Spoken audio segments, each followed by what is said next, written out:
Hey, I'm Scott. And I'm Melissa. And this is the Walsh Fam Podcast. Yes, hello, and welcome to the Walsh Fam Podcast, where two people talk about life with you people. I'm Scott Walsh, and I'm joined today, as always, by the incredible, the beautiful, my wife, Melissa Walsh. How's it going, Melissa? Oh, going so good. Good. I'm super excited to be here with you and to be doing this. I think it's going to be a good time. So, what do you say we jump into it? Yeah, I think this is going to be a lot of fun. Absolutely. I think it's going to smell good, too. Ooh, interesting you should say that. Maybe we can jump into the first segment of today's episode. Why don't you tell us what we're doing here, Melissa? Okay. Every week when we put out a new podcast, we're also going to be testing a new candle. Ooh, a new candle. What is this week's flavor, Scott? So that is, Flavor, I believe, scent?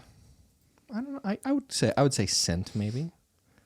It smells so good I want to eat it. Okay, well, don't jump into that so soon. But I believe it's from Trader Joe's, and I believe it is Honeycrisp apple scented. It is, and I'm very excited to be smelling this while we chat today. Yeah. Well, we do kind of fancy ourselves candle connoisseurs of sorts, and so every week we're going to be testing out a new candle, and at the end of each episode, we will give you our rating on the scent and the overall vibe of the candle, so you can follow along and take notes at home, and you can know which candles you need to go hunt out for yourselves.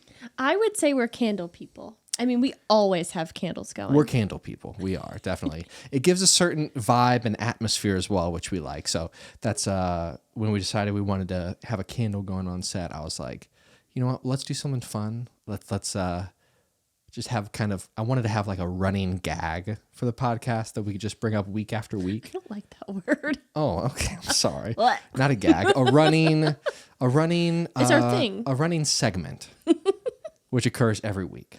Perfect. Something that the listeners at home can look forward to every week. Yes, and you can't smell it, of course. Right. But we'll tell you how it smells. Oh, yeah. All about it. Yeah. So stick around till the end of the episode. You are not going to want to miss that when we dive into our reviews of the Honeycrisp apple candle from Trader Joe's. Here we go. It's not too bad. I can smell it already. Not too bad. That's great. I'm excited. Okay. We are in a, well, I'm sorry to interrupt you, but we are in a pretty small room here. So this scent is going to be nice and fill the space pretty nicely. So I'm excited. I agree. So what are we talking about today, Scott? Oh, yeah. We should probably get to that, shouldn't we? So as you can tell from the title of this episode, we took personality tests. Yes, we did. Have you ever taken one of these before, Melissa? I have taken them a few times, but not recently. And I feel like, especially lately, life has just been changing a lot. And so that's just part of our age and where we're at. Mm-hmm. And I think it's going to be different this time. Yeah, I feel like when you're in school, like I feel like I remember in middle school or maybe even like elementary school, they give you tests every now and then to see like what sort of jobs you'd be fit for. Mm-hmm. Did you ever do one of those? I think I have done those before. I probably got like garbage man or like, I don't know. Yeah, I don't remember any of my results, but I remember taking some like that. But I've never in my adult life filled out any sort of personality assessment or anything, I don't think. And then today is the day. Today was the day. In fact, earlier today we sat down, we both got on and took the tests right next to each other, but we didn't reveal our results to each other. Yes, shout out to the internet for having tests available. Oh yeah, I do want to say shout out to, we used EnneagramUniverse.com.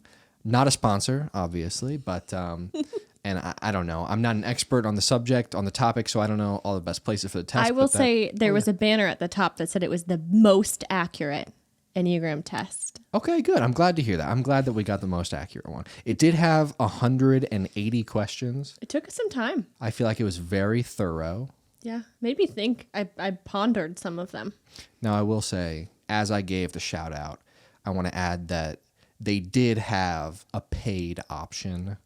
We did the free one because we're cheap, of course, but you could pay to get your full, 30-page packet with all of the detailed information and stuff like that. But for free, it gave you a pretty good overview. Yeah, of all your results. This test might reveal why, but I'm sure I would have just bought the $30. I wanted to see the results exactly how they were meant to be seen. But of course, Mr. Whatever number you are. Mr. Said, Whatever number. We're not buying that. You're already treating me differently based on what you think my number is. I don't like that. No, it is true. I'm definitely a little more stingy than you. You would have shelled out the $30 or whatever it was. Yeah. I wasn't about it. We got what we needed. We got our results. It could have been better, but we did get our results. Sure, and I'm it could excited to have been dive into that. Great. Well, I think we should start by talking a little bit about like what are the options. Yeah. Okay. We took notes. Mind you that we're using our phones to record this episode. We don't have, we have a pretty shoestring budget on this podcast. So our phones aren't available to us. So we took notes. Handy dandy notebook. Melissa, you'll be interested to hear that the modern Enneagram was influenced by Bolivian spiritual teacher Oscar Icazo. Thank you, Oscar. That was in the 1950s. And also heavily by Chilean psychiatrist Claudio Naranjo in the 1970s. Yes. So shout out to those two for developing the modern system of the Enneagram that we took advantage of today. I'd like to dedicate this episode to both of them. Yeah, Oscar and Claudio, if you're listening, if they're still alive. Ooh. Okay, let's move on. Yeah, I shouldn't have gone there. If you do happen to be listening somehow, and we don't know, thanks. And if not, we wish you all the best in life or in death, wherever you happen to be at this moment. All right. So what is a 1? So there are 9 possible outcomes of the Enneagram test. They call them 9 types, I guess. So number 1 is the reformer or the perfectionist. Do you have these as well, Melissa? I do, yes. Number 2 is the helper or giver. Yeah. Number 3 is the achiever or performer. 4 is the individual or artist. Oh, mine says individualist or romantic. Oh, wow. Okay. Interesting. Okay, we must have had different sources on these. Anyways, number 5 is the investigator or the observer. 6 is loyal or loyal skeptic. Yep. 7 is the enthusiast. Let's see. 8 is the challenger or protector. And 9 would be the peacemaker or the mediator. That is what mine said as well. Interesting. Yeah. Did you read anything about, I dove into it a little bit. Did you read anything about the 3 triads? No, tell me about it. Oh, interesting. Okay, so there's 3 triads, and that's how they split these up. So there's the head triad, which are numbers 5, 6, 7. They make their decisions with their head, very intellectual. There's the heart triad. Those are numbers 2, 3, 4. They make their decisions based on feeling or emotion. And then the gut triad, 1, 8, and 9. They make decisions based on their gut, just instinct. Interesting. Yeah. That actually, knowing what my answer is, that makes a little bit of sense to me. I can't wait to dive into it.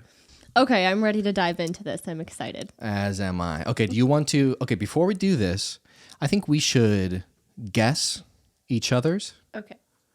Did you think about what my results could be? Because I know I thought about, kind of as I look through them, what I thought you would end up with. Why don't you tell me first? Oh, okay. So I said, let's see here.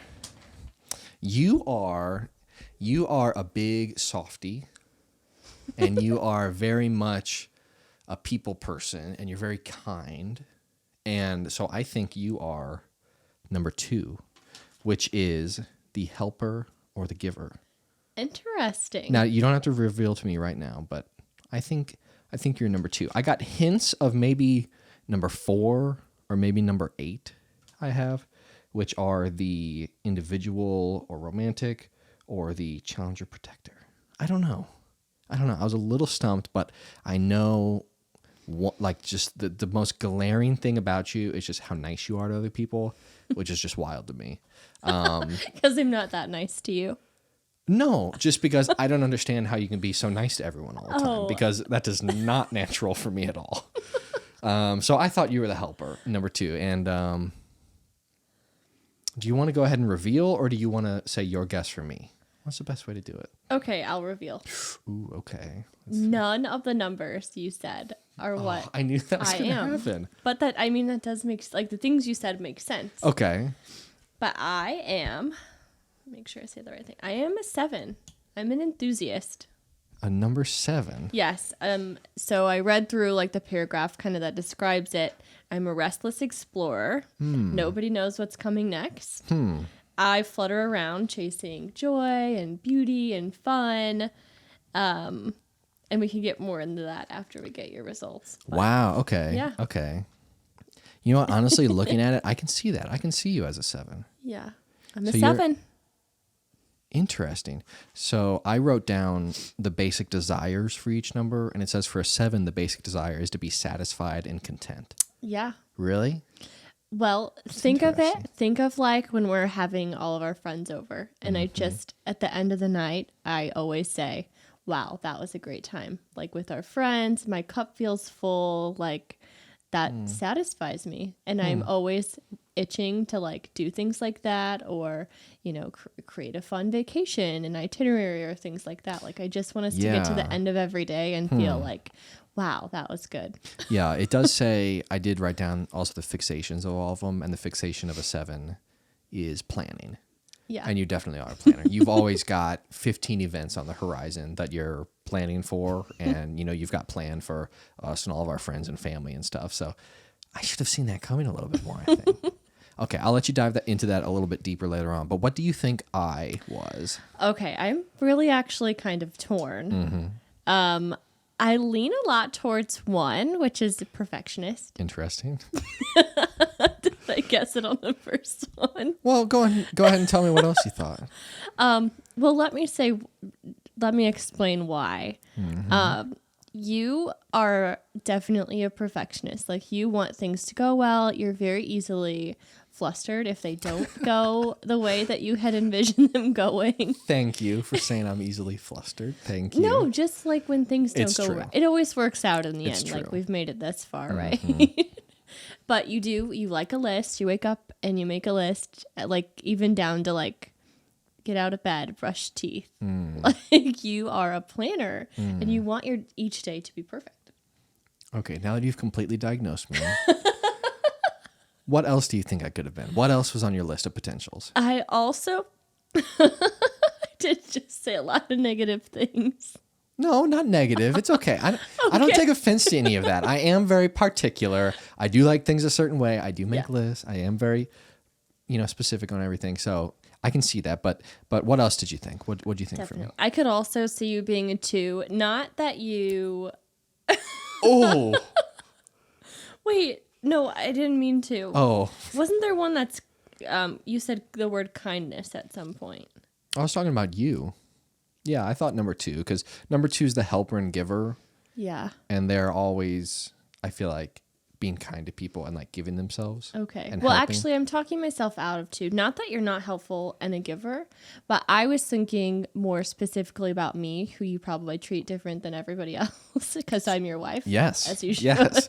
I do not But treat everyone like in I the treat sense you. that like if I don't feel well or I've got something going on, you'll just drop everything to like Oh, help me with it. So interesting. I see that from you, but maybe that's not necessarily natural or your personality. You know what I mean?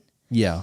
Anyway, I don't know. Honestly, reading all of them, I have not a clue. 1 is my best guess. So, okay. So I had some idea before I got into what I might get, and what I got was not what I expected. Okay. I was a number 5, which is the investigator or the observer. That actually makes so much sense. Yeah. I mean, reading into it, it did make sense. Yeah.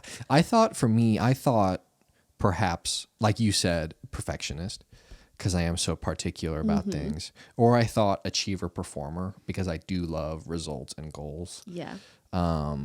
But investigator and observer, let's see, fixation, and this sounds so bad, but the fixation they listed on it, and this was just on a Wikipedia article that had all of the things listed out in a little table with things.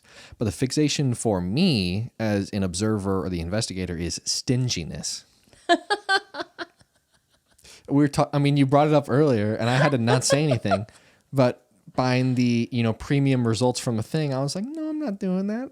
Too stingy, of course. I don't know if that means just straight up stinginess, like with money and stuff like that. But No, but it could be with your time. It could be like anyway. Wait, Yeah. and that's true. I do feel that, yeah. There was a question that popped up when I was taking the quiz that Yeah. made me think about that exact line. Oh boy. It was, enjoy the sense of peace that comes from living frugally, being stingy with your money. That's for number 5s, like me? No, it was just one of the personality trait questions, like to get your answers. Oh. And I put like strongly disagree.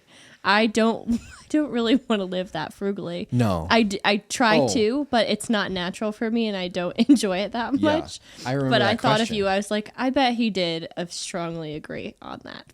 You're right, I did. Yeah. Because being frugal just puts you in a position where you don't have to worry as much because you know you've got plenty to go around. No, you're more of the spender, but it's interesting. And then number 5s also, their basic desire is mastery and understanding. So the main thing I take away from number 5s myself is they're very internal and very seeking to gain mastery of different skills and Yes. things like that. And let me see. I put down. Let's see. The core desire of investigators like myself is being capable or competent, and the core fear is being incompetent. Which totally makes sense. Yeah. You strive to be, and I love this about you. It's like one of my favorite things. Like you are good enough at everything. Like you are good at anything you try. Yo, And you have so many hobbies. There's always something new coming. It's so interesting because for me, I lose interest before I get into all those things. yeah. Yeah, that is definitely something, that we've known about myself for quite some time. Regardless of what it is, well, I'd say 99% of things, I'll deep dive into it and I will become well educated on it. I will become an expert in it just so that the next time, something comes up in that area, I know what I'm talking about. I know all about it. It's very weird, but that didn't come to the front of my head when I was thinking about these things until I got the results. Mm. But it's true, I think. Yeah, I think that's really accurate for you. Yeah. I do. They gave a summary for my type, number 5, the investigator. They want to reveal how the world works and unveil the mystery of life, but they're afraid of the biggest mystery themselves. Oh, that's deep. I think, yeah, because another core tenet of the 5s, like myself, is they're not emotional at all. They internalize everything. They don't, display their emotions. They're not very loud and boisterous with their feelings and their thoughts on things. They keep to themselves. And man, how true is that for me? So true. I mean, this test like totally read my mail on everything. It was I feel creepy, like. Yeah. kind of like Yeah. reading about yourself. Yeah. It's like, do you know me? Yeah, I mean, I guess so. 180 questions. I guess they get to know you pretty well. That's true. It's interesting. Yeah. It's like they had a plan. Yeah, it's almost like they know what they're talking about. Okay, so I was looking at the percentages that it gives you a little bit. Oh, yes. Yes. So for a 7, well, for me particularly on all the questions that we answered, I have a 90% for curiosity. So I'm energetic and always generate new ideas, which actually makes a lot of sense for my job. That's like what I do. I make social media and content for a really cool jewelry brand called J Bloom. Oh, shameless self-promotion, Melissa. Oh, my gosh. Totally shameless. It's Oh, my the best. gosh. You should Are they check it out. paying you for that? They are paying me for my job, but not Unbelievable. sponsoring this podcast. There could be upwards of 5 people listening to this, and you just plugged your company for free. I'm wearing more than 5 pieces of jewelry right now. I'm wearing so one, and it's our wedding ring. I need to get you some J Bloom. Oh, I don't know about that. Okay, well, go on. I interrupted you. Anyway. So 90% for curiosity, 85% for risk taker, and in parentheses it said impulsive. Okay. I can be a little impulsive. You can definitely be impulsive, yes. In what ways? Well, I mean, the easy one is money, purchases. You are the impulse buyer, if I've ever seen one. I like to order food from the grocery store, so then we get it, we can go pick it up with our And car. I appreciate that you like to do that. Yes. I don't like to do that. Because when we go to order food, you can never seem to think of anything you want. But when we go shopping for it at the store, you can find a million things that you want, including so many things we don't even need. 100%. Like if it's in a pretty box and it looks sugary. Yeah. Sign me up. I am the necessities guy. Like, think about what we need and go get them. And you are the, well, in the moment, what do I feel like person? Yeah. Definitely. So definitely. In the same sense, like if we're out running errands, like if I drive by somewhere, I'm like, oh, yeah, that would be fun, or that looks good, or like that's where we're going. Follow my lead. Yeah. Wow, that's interesting. So risk taker and impulsive. I do see that for you. You're very spontaneous. You do emphasize when we go on trips or when we have, time off work or anything like that. You really emphasize that you want and you like spontaneity. Because I am, like you said, you thought I might be a 1 because I'm a perfectionist. I'm very much a planner. You're a good planner as well, and you make plans for events in the future and stuff. But in the moment, you are much more spontaneous of a person than I am. What I like to do specifically on a trip or, if we're planning a weekend or something is plan everything and make an itinerary. I love a good itinerary. And literally book out like, okay, but from 3 to 6, we're going to just explore or be impulsive. So planned spontaneity. Yes. Planned time where you can be spontaneous. Yes, because I can appreciate a good plan. I like to make sure that we get everything done we need to or want to, but that's also part of being a 7. Right. Is having FOMO and not wanting to miss out on things. So I have found as a 7 to be a good 7 is to plan everything so you get to everything you want to do and you don't feel bummed out at the end of the day. Interesting. Yes. And it hasn't always been that way. So that's on growth. Did you see, were there other percentages you want to talk about? There was one more that's very true, but makes me sad a little. I mean, not sad, but I only have a 30% for focus. So it's hard for me to stay focused on something because I'm always getting a new idea or there's always so many different things that I'm interested in that sometimes it's hard to even choose like which one to focus on, and then you don't get to everything and then you're not satisfied at the end of the day. I feel that. Yeah. I feel that. So I'm a lot of fun, but I'm not always focused. I remember from the percentages they displayed that you're talking about, I don't remember what 2 of mine were that were higher, but the third one that was lower, and it was at like 5%. I don't remember what it was phrased as, but it was like social or others or things like that. Yeah. Essentially, like, I could keep to myself for my entire life and be perfectly fine. Yeah. And like, if I'm in a group of people, like, I'd rather not be. Like, I don't really want to talk to other people. Like, I don't want to meet new people. I don't want to make new friends. Isn't that so interesting? Like, because you always enjoy when we're around people, but like, it's not a desire that you have. Like, if you're in alone time, you don't think like, oh man, I need to be around people. Well, yes. With the caveat that part of my typing is my circle stays pretty small. I don't do big groups well. I don't do strangers well. I'm not good at socializing with people I don't really know. But if it's people that I'm comfortable with, it said, and this is true, that I'm able to open up very well with people that I'm close to. Yeah. So I think in social settings, I do enjoy when they're more intimate and with close friends, rather than with strangers or big parties or things like that. I appreciate your willingness to follow along on my crazy type 7 tendencies. Look. And make new friends and you do go to that stuff, and sometimes it's not always fun the first time we make new friends, but by 3 or 4 it's like, oh, those are our friends, It's true. You let it happen. Yeah, I'm always a little poo-pooing on the ideas of going and hanging out with people that we don't really know, but we've got a lot of good friends over the last couple of years that way. And we wouldn't have made any of them. No. If it were up to you. Right. Because I'd never leave the house. I'd keep to myself. But yeah, that's so true.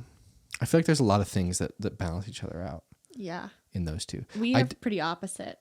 Yeah. And I would have said that before the personality test. Oh, yeah, absolutely. It's funny. Like, we talk all the time about how we just have, like, when it comes to very, like, surface level things, we have so little in common.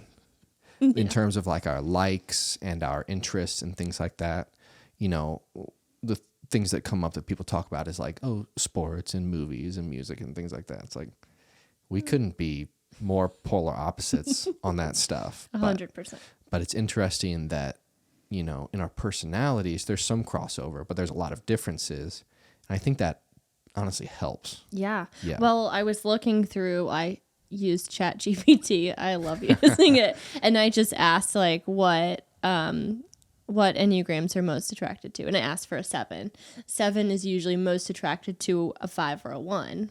Ooh. So that's really interesting. Yeah. And I'm a 5. And Yes. there's definitely a lot of 1 in me too. Because you balance out. Like we balance each other out. Huh. Yeah.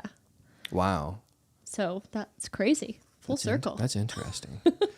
Yeah. So I was also looking at my wing. So your wing yes. is like, you're not that number, but you kind of have some of those tendencies, or like, it's like your sidekick, I feel like. Yes. And the wings are on either side of your number. So like Yeah. if you're a 3, your wings would be like 4 and 5. And some people tend one way or the other. Is that right? Your wing, no, if you're a 3, your wing would be the number next to you. So 2 and 4. Oh, did I say 4 and 5? Yeah. Oh, yes, you're right. Yes, 2 and 4. I'm sorry. Yes. So my wing as a 7 is 6 and 8. So that's the entertainer, which That is a makes sense. no-brainer for me. Yep. And an 8, which is realist, which I don't really feel like I connect with that much. I feel like, not that I'm not like a realist, but I'm Yeah. not much of like a black and white. Yeah, You know, I feel that. Yeah. Yeah. I'm That's usually. interesting. Well, you probably, and I didn't look too much into the wings, but it feels like people probably tend more one way than the other Yeah. sometimes. So I would say I'm definitely wing 6, entertainer. It said, let's see. So a 7 is experience oriented, and the 6 actually gives me interest in like bonding with people and being around others. Ooh. So I thought That's that was interesting. So I'm a 5, so I could also be a wing 6, but I don't think that's me. But then the other wing for 5 would be 4, which is the individualist or the romantic. I can see that a little bit I see that. because I'm very individual, and their fixation is melancholy. Sometimes I get a little melancholy, so I could see that a little bit. I can see the romantic side of it too. Yeah, yeah. I mean, I can Not think just- of so many like romantic thing, like date planning or like how you Sure. you love or things Yeah. like that. And I don't think even just strictly in the romantic sense, but Mm-hmm. in the sense of just romanticizing things. I'm very much like a grandizing, like Yeah. picturing things 10 years in the future, like big idea, Memories. grand romantic ideas. We're both memory hoarders. Yeah. That's interesting. Yeah. I didn't look too much in the wings, but I know there's so much more to the Enneagram itself that you So can dive much. into if you want. So I'm interested. I think I probably will spend some time after this diving into it a little deeper. I agree. It's kind of fun. And Yeah. It's kind of exciting. And it's one of those things, like, I feel like in life, it's super easy to think, like, it's just you doing life alone. But, like, this is such a clear view that there are other people like you, you know? Absolutely. I'm going to start analyzing all of our friends and assigning them numbers just based on what they are. I'm interested to see what some of them are. Like, I know other people have done these tests, Yeah. like, hundreds and thousands and millions of times. I'm interested, Mm-hmm. like, to see if they've taken it and if they know. I'm intrigued. Yeah. Well, hey, as we wrap up talking about the Enneagram, and don't click away yet. Remember, we are going to rate the wonderful Honeycrisp apple candle that we've been burning this whole episode. But if you have taken the Enneagram or other personality tests, and you're all listening to this on a platform where you can do so, leave a comment and let us know what results you got or your thoughts on personality tests like this. I thought it was interesting. I think so, too. Yeah. I think they got us kind of spot on, really. I think so too. Yeah, it wasn't what I expected going in, just from glancing at the options. But when I dug into the results, I was like, yeah, that kind of describes me just about perfectly. Yeah, Yeah. absolutely. Okay, Melissa. Well, it's the part of the episode everyone's been waiting for. It's know. candle review time. We have the Honeycrisp apple scented candle from Trader Joe's. It's been going this whole time, and I have to say, I'm loving it a lot. Smells so good. We're So good. We're Honeycrisp apple people. We are. We and are. that's really important to me. Mm-hmm. I used to be a pink lady girl. A pink lady, you could say. Tragic. And once I met Scott and he opened my world to Honeycrisp apples, you know, and I'm an apple person. Mm-hmm. An apple a day is good. That's my saying. Maybe two. Anyway, Honeycrisp is where it's at.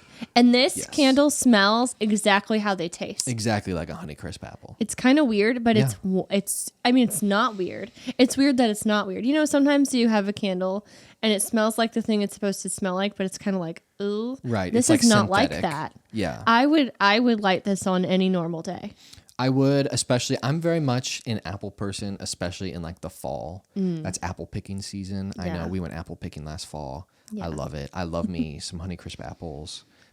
So this is really great. And honestly, it smells fantastic in here. I didn't know, honestly, if over the past 20, 30 minutes, whatever it's been, if it would fully, you know, make it to where we could smell it great. But it's great. It's filling the room awesome. Notes of apple. Yeah. Almost like It's just Honeycrisp. sweet. It's just sweet. It actually smells kind of springy to me for some reason. I could see that too. Like it's fruity. Yeah. I don't really know Year-round. the best way Year-round. Burn the Honeycrisp apple candle. So Well, shout out Trader Joe's. You really did something there. Let's Melissa, let's give it a rating out of 100. Wow. It's a lot of pressure, I know. 100? You know I do ratings out of 100. I know. He rates everything. We'll get into that on another episode. I'm sure we'll touch it at some point. We don't have to get into it now, but a scale of 1 to 10 just isn't enough. Okay. So we got to do 100. What are you feeling on this one? Do you have your answer?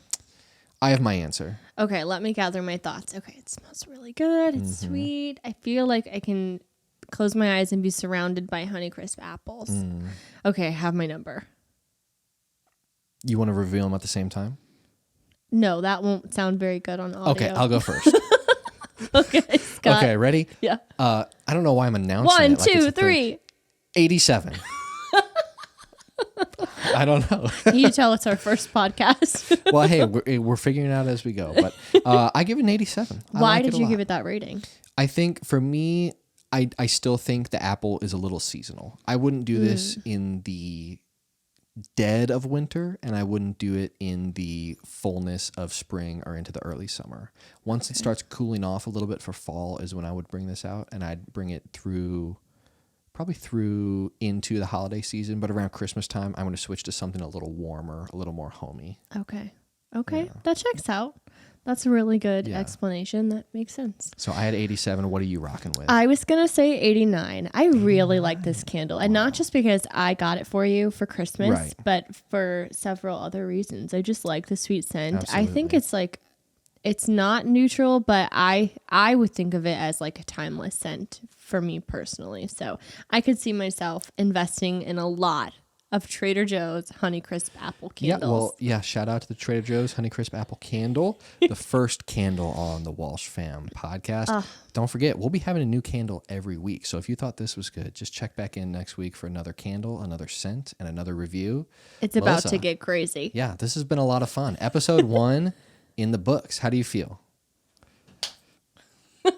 I feel good. I think it was a lot of fun, and I'm looking forward to hanging out with you once a week. Absolutely. It's Only once fun. a week.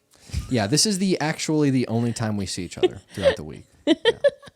We're kidding, of course. But hey, so it's been a lot of fun. We want to thank you for listening, for watching. We will have new episodes every Monday, so make sure you don't miss those. You can get them wherever you listen to podcasts. Or if you want, we have a video version of the podcast. If you're not seeing us right now, you could be.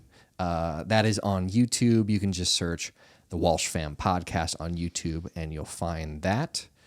Other than that, if you want to keep up with us on social media, we are on all the platforms at Walsh Fam Podcast or Walsh Fam STL. Please check in with us there. Any last words, Melissa, before we sign off? We'll see you next week. Absolutely. We'll see you next week. Thanks. Bye.